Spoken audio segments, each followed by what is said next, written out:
Let's talk about how your workplace can become a true sanctuary, a place where healing and growth aren't just buzzwords, but everyday realities.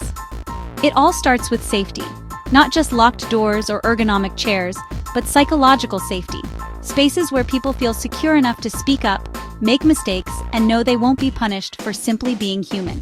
Predictable routines and clear protective policies keep the nervous system calm, and that's the foundation for everything that follows. Next up is trust. If you say you're going to do something, do it. Consistency builds trust, while transparency breeds loyalty. When leaders admit mistakes and follow through on commitments, even the small stuff, employees learn that the systems around them are fair, and they can rely on those systems. Let's talk about choice and collaboration. Trauma takes away control, healing gives it back. So, whenever possible, offer options about workspaces, schedules, even projects. Bring employees into the conversation, ask for their ideas, and let them shape the outcome. Healing thrives on collaboration, not command and control. Cultural humility is non-negotiable. Trauma isn't one-size-fits-all, it's woven through history, identity, and community.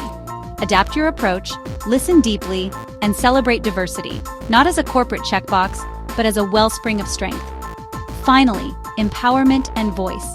Invite leadership at all levels, amplify the voices that have been marginalized, offer learning opportunities that build confidence and competence, because healing happens when people realize they matter. If you're ready to transform your organization, start with these 5 pillars. The change begins with you, and it's more than possible.